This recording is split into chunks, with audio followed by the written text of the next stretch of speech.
En 2009, Lionel Messi est en train de réaliser l'impossible. Il est sur le point de mettre fin au débat du GOAT. Chaque semaine, il repousse les limites du football. Dribble, passe, tire, tous ses gestes sont d'une virtuosité inégalée. Avec son pied gauche magique, il effraie autant ses adversaires qu'il émerveille ses supporters. Messi porte bien son nom. Dieu lui a donné une partie de son génie. Who's the best player in the world? Lionel Messi. Who's the best player of all time? Lionel Messi. Léo est tellement fort que personne semble être en mesure non pas de le dépasser, mais juste d'approcher son niveau. Enfin ça, c'est ce que tout le monde croyait jusqu'à ce qu'en 2010, l'impensable se produise. L'avènement d'un enfant coréen aussi talentueux que lui. Technique, vitesse, sang-froid, il avait les mêmes qualités. En un seul tournoi, il a mis le monde à ses pieds. C'était lui, le seul capable d'égaler Lionel Messi, Lee Seung-woo. Lee devait devenir le plus grand, mais c'est tout l'inverse qui s'est passé. Entre pression de tout un pays et décisions controversées de la FIFA, voilà comment le meilleur espoir du football a explosé en plein vol. Avant de parler de sa chute, faut déjà que je vous raconte son ascension. Pour notre prodige, tout commence à Suwon, une ville en banlieue de Séoul. Il grandit ici avec ses parents et son grand frère. D'ailleurs, je dis prodige, mais à l'époque, Lee, il est pas spécial. Il vient d'une famille moyenne et rien le démarque des autres enfants de son âge. Rien, jusqu'à l'événement qui va changer sa vie, la Coupe du Monde 2002 en Corée. C'était la première fois qu'un pays asiatique accueillait le mondial et ils l'ont pas fait à moitié. Non seulement ça a été une immense fête populaire, mais en plus, la Corée a réussi un sacré parcours. Ils ont atteint les demi-finales en battant coup sur coup le Portugal, l'Italie et l'Espagne. À force de voir leur équipe enchaîner les miracles, Lee et son frère sont émerveillés. Il a beau avoir que 4 ans, la joie de ses proches, l'ambiance dans les rues, absolument tout le marque. Heureusement pour lui, il est trop jeune pour comprendre que la Corée a été super avantagée par l'arbitrage. Non, lui tout ce qu'il voit c'est que la sélection a rendu fier l'ensemble du pays. Et c'est à ce moment-là que Lee a choisi ce qu'il ferait de sa vie, footballeur. Chance pour lui, il a déjà un partenaire tout trouvé, son frère. Avec son ref, ils kiffent jouer ensemble. Dès qu'ils peuvent s'éclipser de leur maison pour aller taper un ballon, ils le font. Mon plus grand rêve, c'est de jouer avec mon frère en équipe nationale. Il me ferait une passe décisive et je marquerai un but. Si en 2002, Lee reste qu'un gosse et que la sélection est encore loin, il y a déjà un truc frappant chez lui. Il maîtrise parfaitement le ballon. Vous voyez dans Olivier Tom quand il dit que le ballon est son ami,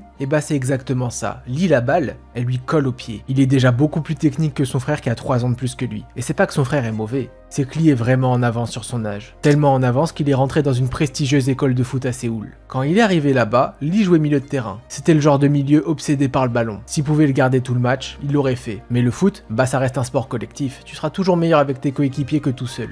Ça, c'est un de ses entraîneurs qui lui a fait comprendre. Et c'est ce même coach qui l'a changé de poste. Comme Lee était très rapide, il a décidé de le mettre en attaque pour qu'il puisse semer les défenses. Le dernier conseil que son entraîneur lui a donné, c'est le mauvais pied. Quand Lee est entré dans l'école, il jouait qu'avec son pied droit. Son coach lui a dit que s'il voulait devenir un grand attaquant, il devait aussi utiliser son gauche. Du coup, à chaque fin d'entraînement, Lee se forçait à jouer avec son mauvais pied, et à force de travail, il maniait presque aussi bien le gauche que le droit. En quelques années à Séoul, Lee a énormément progressé. Il est passé de gamin copain avec le ballon à jeune footballeur très prometteur. D'ailleurs, plus le temps passait et plus ça commençait à savoir. Les agents, les recruteurs, les clubs, tout le monde se passait le mot. C'était tellement huge que la moitié des équipes du pays ont tenté de le recruter. Au final, c'est Incheon qui a remporté la mise. Quelques mois après, Lee s'est envolé pour l'Afrique du Sud pour participer à un tournoi, la Danone Nations Cup. Oui, Danone, comme les yaourts. Ça paraît ridicule, mais à l'époque, Danone organisait le plus grand tournoi junior chaque saison. C'était un événement parrainé par Zidane avec les meilleurs jeunes du monde entier. S'il y avait bien un endroit pour taper dans l'œil des recruteurs, c'était ici. Ça, c'est exactement ce que s'est dit Lee. Le problème, c'est que Lee, bah il est coréen. Et la Corée, c'est pas connu pour être le plus grand pays de football. Donc avant le tournoi, personne mise une pièce sur lui.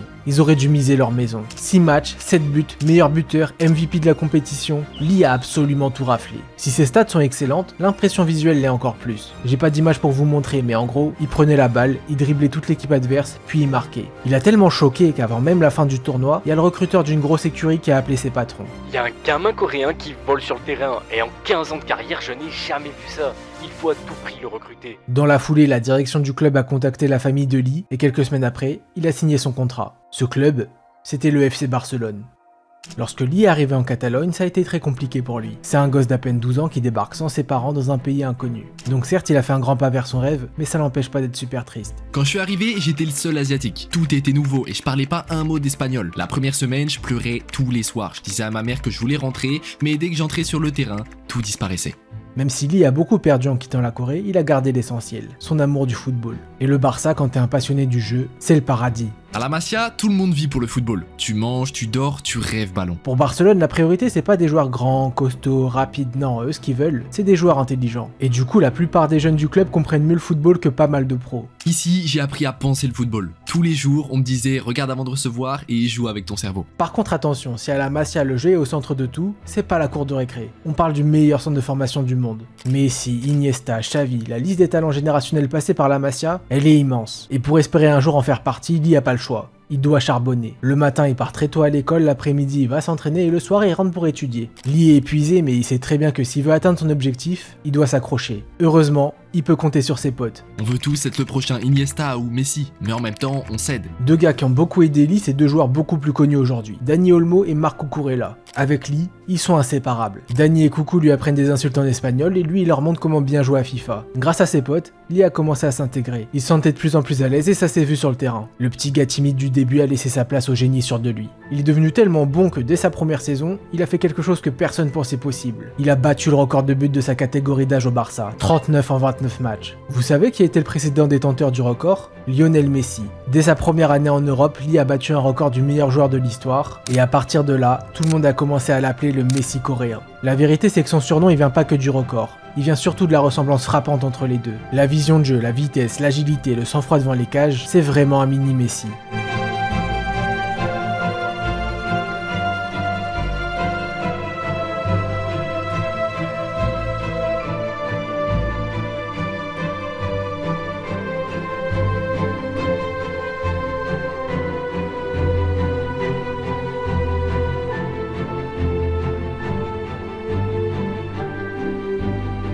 Après sa première saison exceptionnelle, Lee a enchaîné. 21 buts en 12 matchs, MVP dans 4 tournois internationaux, il a prouvé que ouais, le Barça a eu raison de tout faire pour le recruter. Il a beaucoup trop de talent et en plus, il est vraiment passionné. Lee est tellement impliqué que tu lui montres un geste le lundi, il le maîtrise le vendredi. C'est le plus grand espoir de notre centre. Vu tous les cracks qu'il y a à la Masia, c'est un sacré compliment. Mais pour Lee, c'est loin d'être assez. Lui, ce qu'il veut, c'est se montrer à la hauteur de son surnom. Je regarde Messi de près, je veux être un joueur parfait, comme lui. Mon but est d'être le premier Coréen à jouer pour Barcelone. Ok, Lee a une grosse hype en Espagne, mais il y a un endroit où il suscite encore plus d'attentes. Parce qu'au moment où Lee s'éclate au Barça, la Corée vit une période vraiment pas ouf. Depuis leur brillante demi-finale en 2002, c'est échec sur échec avec en point d'orgue le mondial au Brésil où ils ont pas gagné un match. Et alors que les Coréens aimaient de plus en plus le foot, leur sélection a été tellement nulle que beaucoup ont commencé à se désintéresser. Il fallait que quelque chose se passe pour inverser la tendance. Et ce quelque chose, c'est Lee Seung-woo, le prodige du Barça qui est comparé à Lionel Messi. Donc même si c'est qu'un ado, il est déjà vu comme le joueur capable de relever le pays. Et ça, dès la prochaine compétition, la Coupe d'Asie moins de 16 ans en Thaïlande.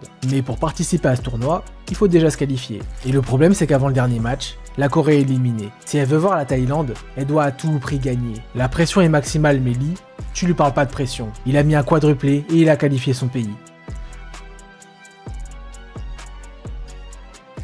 Ce quadruplé, il a eu deux conséquences. 1. Il a qualifié la Corée. 2. Il a fait exploser la hype autour de Lee. Comme le match n'a pas été diffusé en direct, tous les Coréens attendent qu'une chose. Voir leur génie en live. Et autant dire qu'ils n'ont pas été déçus. Dès la phase de groupe, Lee a éclaboussé la compétition de son talent. Ça avait beau être un des plus petits sur la pelouse, on aurait dit un adulte face à des enfants. Grâce à sa pépite du Barça, la Corée s'est facilement hissée en quart de finale où ils ont retrouvé le Japon. Japon-Corée, quel que soit le sport, c'est toujours un match particulier. À cause de l'histoire compliquée entre les deux pays, il reste pas mal de tensions. C'est tellement tendu que pour les Coréens, battre leurs voisins, ça vaut autant que 10 victoires. Par contre, perdre contre eux, c'est à la limite de la honte nationale. Donc quand pendant l'interview d'avant-match, Lee a dit ça, nous pouvons facilement battre le Japon. Il avait plus le choix. Il devait faire gagner son pays. Le Japon est mieux entré dans le match. Ils se sont créés 2 occasions, puis Lee a pris les choses en main.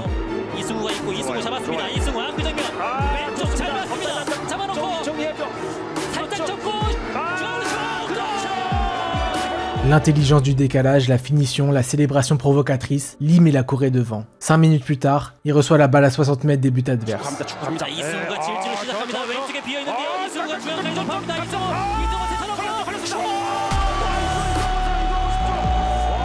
Ça fait 2-0, c'est fini. Tous les Coréens sont debout pour applaudir. Avant ce match, Lee était déjà comparé à Lionel Messi. Après ce but, tout le monde ne voyait plus que ça.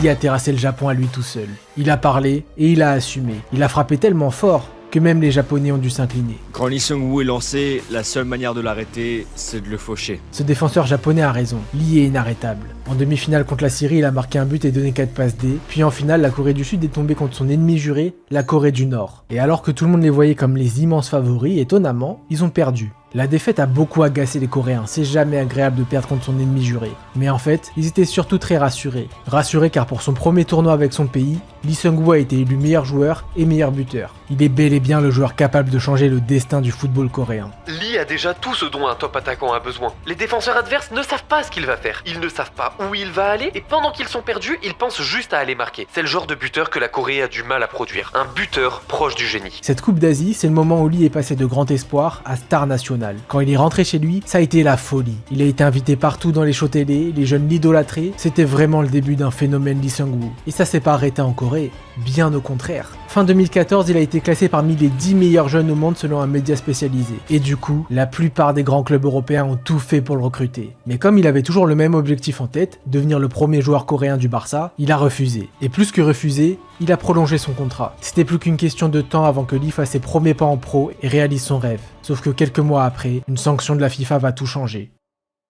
Mais avant de parler de la FIFA, je suis très heureux de vous annoncer que ma vidéo est soutenue par Oli. Oli, c'est une boisson aussi complète que Pogba Prime, sans sucre ajouté, sans taurine et plein de vitamines. Par contre, ça remplace pas l'eau, hein. Buvez de l'eau, vraiment. Avant, pour bosser sur mes vidéos, je m'enfilais des cafés et c'était relou à cause des rechutes de fatigue. Mais depuis que je bois leur gamme énergie, je suis plus constant et j'avance bien mieux grâce à leur New Caf micro encapsulé. Donc si je vous sors un deuxième gros docu en un mois, c'est un peu grâce à Oli. Oli a d'autres gammes que l'énergie, pratique dans tout plein de situations. Si tu sors du sport, tu t'envoies ton petit hydration et ses électrolytes. Si tu veux un truc savoureux et sans trop de calories, tu pars sur la Ice Tea. Bon, pas le vanille framboise, lui il est pas... Mais si t'es un bon gourmand comme moi, tu dégustes ton milkshake à moins de 70 calories. Un autre truc cool, c'est que c'est super simple à utiliser. Un shaker, une portion, de l'eau bien fraîche. Vous me remercierez pour ce conseil. Bref, Oli a plein de goûts différents et après plusieurs semaines de tests, je vous donne mon top 3. Grenade, framboise yuzu et citron miel. J'ai fait essayer les 3 amoureux qui est toujours difficile à convaincre et bah même lui il a validé. Non, franchement, toujours un banger, ça bouge pas. Si vous aussi vous voulez tenter, petit conseil perso, prenez le pack découverte. Avec leur nouvelle offre, vous avez 57 échantillons et un shaker pour 49,99€ si c'est votre première commande. Sinon, vous avez mon code NathanHat5 pour 5€ de réduction sur votre premier achat et NathanHat pour 10% sur tout le site. Le lien est en description et merci à Oli pour le soutien de ma chaîne. Depuis 2009, le Barça recrute des jeunes étrangers, notamment en Afrique et en Asie. Exactement comme Lee Seung-woo. Sauf que ça, c'est interdit par la FIFA, les patrons du football mondial. Il y a un article de loi, l'article 19, qui dit « Les transferts internationaux de joueurs sont interdits aux moins de 18 ans. » Le problème, c'est que le Barça, ils n'ont pas juste acheté 2 ou 3 jeunes, ils en ont pris des dizaines. Comme ils étaient obsédés par le fait de trouver le nouveau Messi, dès qu'un minot semblait prometteur, ils se jetaient dessus. Ils ont abusé à un point où la FIFA a dû réagir, et elle l'a pas fait à moitié. Le Barça a été exclu du marché des transferts, et les joueurs étrangers concernés ont été bannis jusqu'à leurs 18 ans. Pour lui, ça voulait dire pas de match de championnat, pas de tournoi, pas d'amical, rien du tout. C'est tellement énorme que quand il a appris la nouvelle, il a cru à une blague. Évidemment, le Barça a fait appel. Ils ont tenté de jouer sur une exception qui dit que si les parents du joueur déménagent dans le même pays pour une autre raison que le football, c'est ok. Les darons de Lee étaient sur le point de venir quand la FIFA leur a dit « C'est pas la peine, si vous venez en Catalogne, c'est forcément lié à la carrière de votre fils. Dans tous les cas, la sanction sera maintenue. » Cette histoire a fait tellement de bruit que plein de théories ont commencé à émerger. Il aurait été banni pour des raisons politiques, un coéquipier jaloux l'aurait balancé, ou le Real Madrid aurait comploté avec la FIFA pour nuire au Barça. Tout ça on n'en sait rien. La seule chose qu'on sait, c'est que c'est un immense coup dur pour Lee. Il est dans les années les plus décisives de son développement en tant que footballeur, et là, il est privé du plus important pour un joueur de 16 ans, l'expérience. Messi à 16 ans, il a intégré l'équipe première du Barça et il a enchaîné les matchs. S'il avait pas fait ça, il aurait pas pu devenir le joueur qu'il est devenu. Impossible. Le pire pour lui, c'est que pendant qu'il est laissé sur la touche, tous ses potes de la Masia jouent et progressent ensemble. Je voyais mes amis jouer chaque week-end et moi je restais sur le banc à m'entraîner. Je n'en pouvais plus. Et ça s'est pas arrangé. Quelques mois après son ban, Lee avait même plus le droit de se rendre aux installations de Barcelone. Il a été blacklisté à un point où il a dû retourner en Corée juste pour pouvoir s'entraîner. En voyant la situation de Lee qui faisait que s'empirer, certains clubs anglais sont revenus à la charge. Il y a notamment Chelsea qui lui a offert un vrai pont d'or. Il lui proposait de devenir le joueur de 16 ans le mieux payé d'Angleterre. Vous savez déjà ce que Lee a répondu. Pourtant, vu l'ampleur des offres et son interdiction de jouer, il aurait été 100% légitime d'accepter. Mais non, il veut toujours devenir le premier joueur coréen de l'histoire du Barça. D'ailleurs, en parlant de Corée, il y a encore un endroit où Lee a le droit de jouer, c'est la sélection. Et ça tombe bien puisqu'on est fin 2015 et que c'est l'heure de la Coupe du Monde moins de 17 ans. Lorsque Lee retrouve la sélection, ça fait plus d'1 an qu'il joue pas de manière régulière. Objectivement, personne n'est sûr de son état de forme. Et pourtant, les Coréens l'attendent de malade. Avant la compétition, il y a des tonnes de reportages sur lui. Tout le monde veut revoir le Lee Seung-woo qui a marché sur la Coupe d'Asie 2014. Mais un mois avant le mondial, il y a un feeling bizarre. Lee est super nerveux. Dans un match de préparation contre la Belgique, il a raté une occasion et il était tellement énervé qu'il a shooté un panneau publicitaire. Au final, il y a eu match nul, donc personne n'a relevé son geste et on est très vite passé au tournoi. Un tournoi qui a parfaitement débuté avec une victoire contre le Brésil et un nul contre l'Angleterre. Bilan, la Corée a terminé premier de son groupe qui était pourtant très relevé. Lee a pas marqué, mais il a été plutôt utile dans le collectif. Ça n'a pas été du grand Lee Seung-woo, mais ça a suffi. Un gars encore moins inspiré que Lee par contre, ça a été le responsable com de la FIFA. Il a publié un post pour féliciter les Coréens et pour illustrer son post, il a mis une photo de Lee, la même FIFA qu'il a banni il y a à peine un an. Soit c'est très maladroit, soit c'est du foutage de gueule. Le post a été très rapidement supprimé, mais je suppose que les commentaires devaient être bien salés. Ok, en huitième de finale, la Corée a retrouvé la Belgique. Malheureusement, les Belges ont pris l'avantage, puis ils ont doublé la mise. Alors que Lee et ses gars étaient dans le mal, une chance s'est présentée à eux. Un défenseur belge a accroché un Coréen dans la surface. L'arbitre a sifflé penalty et a donné un carton rouge. Si Lee marque, son équipe peut revenir. Le gardien la sort, la Corée ne reviendra pas. C'est terminé. Pour la première fois de sa carrière, Lee s'est effondré dans un moment important. Et si on peut penser que c'est normal parce qu'il est jeune et que ça fait partie de son apprentissage, c'est pas l'avis de tout le monde. Faut que je vous avoue un truc, je vous ai pas tout dit. Lee a pas mal de haters dans son pays. En fait, tant qu'il était bon sur le terrain, ses haters pouvaient rien dire. Mais maintenant qu'il a échoué, ils peuvent enfin le descendre. Ses sautes d'humeur, ses célébrations insolentes, ses insultes en espagnol, tout ça là, ça passe pas, surtout pour l'ancienne génération. En Corée, deux des valeurs traditionnelles, c'est la modestie et l'esprit d'équipe. Sauf que quand en interview, Lee dit qu'il peut remplacer Suarez, le grand buteur du Barça, parce qu'il est trop âgé, on peut pas dire qu'il est humble. Là où les vieux trouvent qu'il est trop sûr de lui, les plus jeunes eux, ils le kiffent. Pour eux c'est stylé de voir un mec de leur âge arrogant et qui assume jusqu'au bout. Un autre gars qui trouvait ça stylé, c'est le grand frère de Lee. Si Lee avait autant d'ego, c'est aussi parce que son ref parlait de ouf sur les réseaux. Lorsqu'il est retourné en sélection, son frère a publié ça. Le roi est de retour. Ça commençait vraiment à faire beaucoup et ça, il y a un joueur qui l'a signalé. Lee Yang-pyo. Pour ceux qui le connaissent pas, Yang-pyo, c'est une des légendes de la Coupe du Monde 2002. Il a plus de 120 sélections, il a joué aux Pays-Bas, en Angleterre et en Allemagne. Ce mec là, c'est pas n'importe qui. Quand il parle, il faut l'écouter. Des jeunes prometteurs, j'en ai vu plein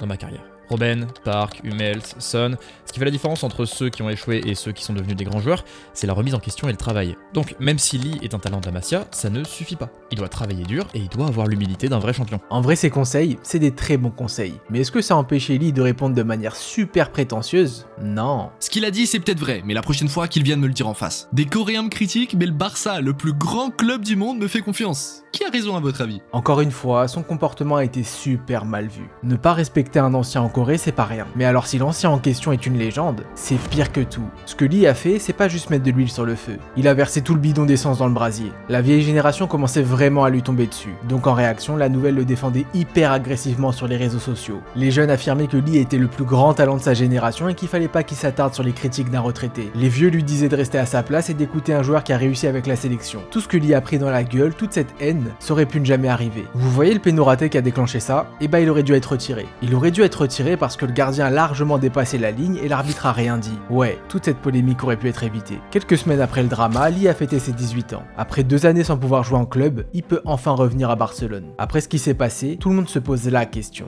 Est-ce que Lee Seung-woo est toujours le Messi coréen? À son retour en Espagne, la première chose que Lee a faite, c'est un travail athlétique. Après ces dernières saisons compliquées, il avait plus la condition physique pour performer. Donc pendant des semaines, il a bossé d'arrache-pied et ça a commencé à aller mieux. D'abord en entraînement, puis en jeunes nationaux et finalement dans les compétitions européennes de moins de 20 ans. Lee était en train de revenir à un vrai bon niveau. La preuve, c'est qu'il a commencé à faire quelques entraînements avec les pros et qu'il a même disputé son premier match avec l'équipe B. Un premier match qui sera aussi son dernier puisqu'après ça, Lee a rechuté. Il avait bossé tellement dur pour revenir que son corps a pas tenu le choc. Il s'est blessé une fois, puis 2, puis tout le temps. Et plus il s'éloignait des terrains, plus son moral plongeait. Alors qu'il croyait enfin être revenu, Lee a dû accepter la dure vérité. Il est plus le joueur qu'il était. En 2014, il faisait partie des 10 jeunes les plus prometteurs. En 2017, il fait même plus partie du top 1000. Et conséquence de tout ça, le Barça a décidé de se séparer de lui. Lee était brisé, obligé de quitter le club où il a toujours rêvé de jouer. Quand je suis parti, j'ai beaucoup pleuré. Barcelone, c'était ma maison. Pour rebondir après Barcelone, Lee a rejoint le petit club italien de Vérone. Il a décidé de repartir de plus bas pour prouver à tout le monde que le Messi coréen existait toujours. Mais malheureusement, tout s'est pas passé comme prévu. Lee a eu beaucoup de mal à s'adapter à Vérone. Il devait apprendre une nouvelle langue et une nouvelle manière de jouer au football. Là où en Espagne on lui disait amuse-toi, en Italie, on lui a dit gagne. Et ça colle pas du tout au style de Lee. Lee c'est un joueur qui essaye, qui dribble, qui crée. Le problème c'est qu'en Serie A, si t'es pas efficace, tu joues pas. Ici, personne te tient la main. Quand tu rates 2 passes, tu sors. Pendant les 6 premiers mois, l'entraîneur de Lee lui a pas fait confiance et il l'a laissé 80% du temps sur le banc. Forcément, les rares fois où il a joué, il a pas été bon et là, il y avait pas que le coach qui était énervé. Les supporters étaient exigeants. Un jour, on a perdu et ils ont attendu le bus pour crier sur nous. J'ai compris ce qu'était la pression. Malgré la pression, Lee a pas abandonné. Ok, il est pas dans les plans, mais rien l'empêche d'exploiter chaque minute qui passe sur le terrain. Et c'est ce qu'il a fait. Il a commencé par faire une bonne entrée, une deuxième, une troisième, puis il a marqué son premier but en pro contre le Grand Milan AC. Il a tellement sorti la tête de l'eau qu'à la fin de la saison, il a été sélectionné à la Coupe du Monde des moins de 20 ans en Corée. Là-bas, il a continué sur sa lancée. Premier match, il a planté un but et il a fait une passe décisive, puis il a offert une victoire de prestige contre l'Argentine en marquant ce bijou.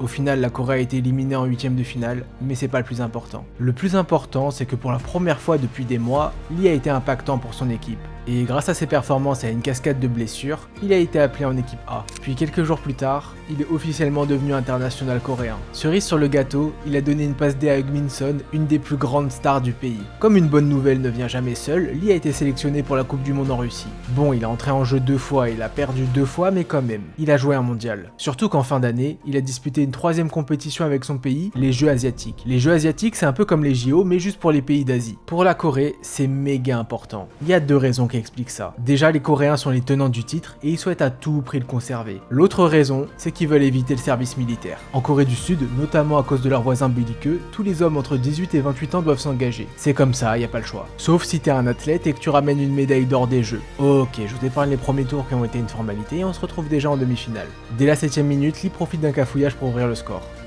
Son est très fier de lui, et il va l'être encore plus quand Lee va planter le but du 3-0. Avec son doublé, notre prodige a amené son pays en finale. Et en finale, ils vont retrouver leur meilleur rival, le Japon. Le début de match est à leur avantage, mais ils n'arrivent pas à marquer. La Corée pousse, mais les Japonais résistent. Après 90 minutes, ça fait toujours 0-0. Tout le monde a peur que le Japon braque le match quand Son reçoit la balle.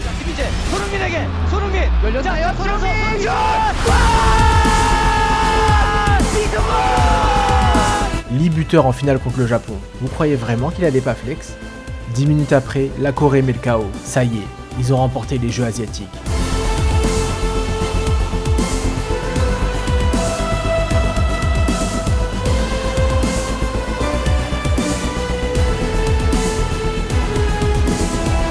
Quatre buts dans l'équipe type, médaillé d'or, on peut dire que Lee a réussi son tournoi. Il a tellement apporté qu'il a pas mal redoré son image au pays. Mais malheureusement, toutes les bonnes choses ont une fin. Lorsque Lee est revenu à Vérone, il a vécu une nouvelle saison galère. Il a été blessé une bonne partie de l'année et son équipe a été reléguée. Le pire, c'est que même en 2ème division, il n'a pas été bon. Un but de passe D pour un joueur de son talent, c'est famélique. Vous savez comment les journalistes italiens l'ont renommé ? La bulle. La bulle parce que Lee est tellement fragile qu'au moindre contact, il peut se blesser. Ses dirigeants ont commencé à être de plus en plus agacés de ne pas pouvoir compter sur lui, et du coup, même si Vérone est remonté, ils l'ont pas conservé. Pour rebondir, Lee n'a pas eu d'autre choix que de signer à Saint-Tron, un club belge sans ambition. Là-bas, encore une fois, personne lui a fait confiance. Lors des 15 premiers matchs, il a pas foulé la pelouse une seule minute, et il a même été exclu d'un entraînement pour manque d'implication. Ça a vachement fait parler en Corée du Sud. Quand Lee est allé en Belgique, les Coréens y ont vraiment cru. Cru au point qu'une chaîne de télé locale a acheté les droits de la Ligue belge. Ils ont été terriblement déçus par ce qu'ils ont vu. Leur pépite nationale, le nouveau Messi qui joue pas dans un banal club belge, comment il a pu tomber aussi bas ?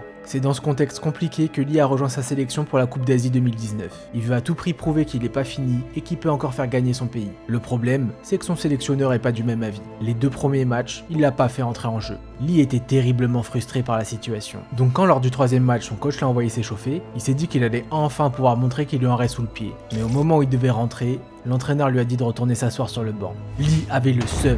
Le genre de seum qui te fait shooter une bouteille d'eau et péter un câble sur le banc. Ce geste-là, ça a été la goutte de trop pour les Coréens. Lee s'est fait allumer de partout. Lee n'est pas titulaire dans un club belge faible et il ose avoir des exigences, qu'il soit déjà content d'être là. Après tout, la sélection a gagné sans lui. Un des trucs qui a le plus agacé les supporters, c'est que Lee se soit énervé alors que son équipe s'est qualifiée. Donc quand la Corée a été éliminée par le Qatar, même s'il a joué que 5 minutes, il a été désigné comme le coupable. Et il a beau s'être excusé publiquement, ça a pas suffi à calmer la colère des supporters. Pendant des semaines, il a subi une énorme vague de haine sur les réseaux. Il s'est tellement fait harceler qu'il a dû fermer son compte Instagram pendant plus d'1 mois. Après sa Coupe d'Asie désastreuse, la situation de Lee s'est pas arrangée. bien au contraire. Il a été viré de son club belge, il est parti au Portugal pour se relancer, mais il était cramé. Cramé à un point où il pouvait pas tenir le rythme pendant les entraînements. Et du coup, il a encore pas joué et surtout, il a pas été retenu pour les Jeux Olympiques au Japon. On est en août 2021, Lee Seung-woo a 23 ans et sa carrière est au point mort. Le petit génie de la Masia, le Messi coréen, ne peut même plus rester en Europe. La seule solution qui lui reste, c'est de rentrer à la maison. 12 ans après son arrivée au Barça, Lee est de retour à Suwon, là où tout a commencé. Même s'il a énormément déçu, son comeback est très scruté. C'est pas tous les jours qu'un international coréen revient dans le championnat local. Et c'est pour ça qu'au Media Day d'avant-saison, le joueur le plus interrogé, c'est lui. Je suis très heureux de revenir là où j'ai grandi. Je sais que les médias et les fans attendent beaucoup de moi, mais je me mets pas la pression. Si je suis revenu, c'est ni pour l'argent ni pour la gloire, c'est juste pour rejouer au football. Les premières semaines n'ont pas été simples. Ça fait des années que Lee a pas enchaîné des matchs et ça se voit. Mais plus le temps passe et plus il semble aller mieux. Puis au bout d'un moment, il a eu un déclic. Il s'est mis à dribbler, à créer, à marquer. Son retour en Corée l'avait libéré.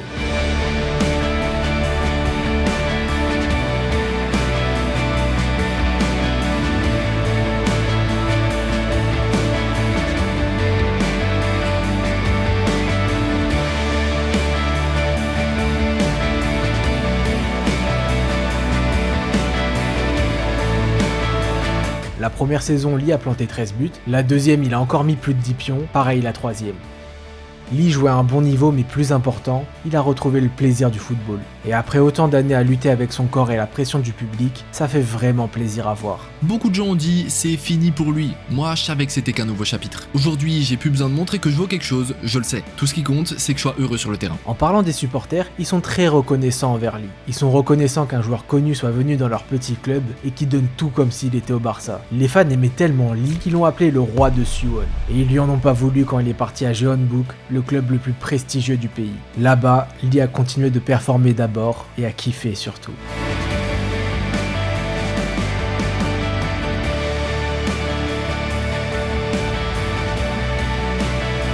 Fin 2024, alors que Lee était tranquillement chez lui, il a reçu un coup de fil. C'était la fédération coréenne qui lui demandait de venir en urgence à Séoul pour remplacer un joueur blessé. Lee a fait sa valise en 5 minutes, il est monté dans le premier train et il est resté debout pour être sûr de pas être en retard à l'entraînement. Finalement, il est arrivé à temps et quelques jours plus tard, il était remplaçant pour le match Corée-Irak. Il est parti s'échauffer et cette fois, il est bien entré en jeu. Ça faisait 5 ans qu'il n'avait pas joué pour son pays. Quand Lee est entré sur le terrain, il a été chaudement applaudi par les supporters. En fait, depuis qu'il est revenu en Corée, sa relation avec le public s'est détendue. Il a donné des tonnes d'interviews et il a montré beaucoup de respect aux fans de chaque club. Du coup, les gens ont appris à le connaître et ils ont arrêté de le juger sur le 1% qui est visible. Bon, il y a ça, mais il y a aussi le fait que Lee a grandi, tout simplement. Le jeune ado insolent a laissé sa place à un homme qui a de la bouteille. D'ailleurs, si Lee est devenu populaire, c'est parce qu'il parle beaucoup de son expérience en Europe. Il se place un peu comme le grand frère de la nouvelle génération. Et ça, c'est aussi vrai auprès de ses coéquipiers. Et je l'ai pas dit, mais Lee, ça a toujours été un joueur super apprécié dans ses différents vestiaires. C'est le genre de gars hyper sociable qui est pote avec tout le monde. On est très loin de l'image de petit crâneur qui pouvait dégager en public. Parce que maintenant on peut le dire, Lee, c'était juste un gamin trop sûr de lui. Perso, dans le foot hyper aseptisé d'aujourd'hui, moi je trouve ça rafraîchissant. Des joueurs lisses, on en a des tonnes, donc un gars qui amène un peu de piment, c'est cool. Et surtout, comment ne pas être arrogant quand on t'annonce comme le successeur du plus grand joueur de l'histoire de ton sport? Quand on te compare à Messi à 15 ans, tu penses que c'est un compliment, mais en réalité, c'est un poids. Les gens attendaient un Messi coréen, moi je voulais juste être Lee Seung-woo. En 2025, l'analyse du foot a jamais été aussi poussée. Prépa, data, tactique, tout y passe. Mais il y a encore un aspect qui est largement sous-estimé, le mental. T'as beau avoir toutes les qualités du monde, si dans ta tête ça suit pas, tu peux pas rester au top niveau. Lee, il a dû gérer les attentes de son club, de son pays, une sanction de la FIFA. Tout ça alors que c'était encore qu'un gosse. Bien sûr que ça a été compliqué mentalement. En fait, il avait très peu de chances de réussir. Il y a qu'une poignée de joueurs qui arrivent tout en haut. C'est pas la norme, c'est l'exception. Ok, Lee ne sera jamais le successeur de Messi. Mais n'empêche qu'il a que 27 ans. Sa carrière est loin d'être finie. J'ai encore du feu en moi. Un jour, je reviendrai en Europe. L'été dernier, le Barça s'est rendu à Séoul pour un match amical. Ils ont atomisé les locaux, puis ils sont rentrés au vestiaire. Quand ils sont arrivés dans le couloir, ils sont tombés sur Lee. Ça faisait 8 ans qu'il était parti, mais on aurait dit qu'il jouait encore là-bas. Évidemment, Lee a retrouvé Dani Olmo. Et on le savait pas, mais Dani Coucou et lui, ils sont restés super potes. Dès qu'un des trois marque, les deux autres envoient un message pour le féliciter. C'est super mignon. Avant de partir, Lee a pris une dernière photo. Il a posé avec un petit gars de 18 ans, un joueur qu'on annonce comme le successeur de Messi, Lamine Yamal. Et si Lee a pas réussi à Barcelone, Yamal, lui, il est en train de devenir un grand joueur là-bas. Lee aurait 1000 raisons d'être jaloux. Mais non. Quand il voit Yamal, ça lui rappelle ses belles années et il est juste heureux pour lui. Il a eu la carrière qu'il devait vivre et il regrette rien. Le football m'a tout donné. Si c'était à refaire, je recommencerais tout. exactement pareil.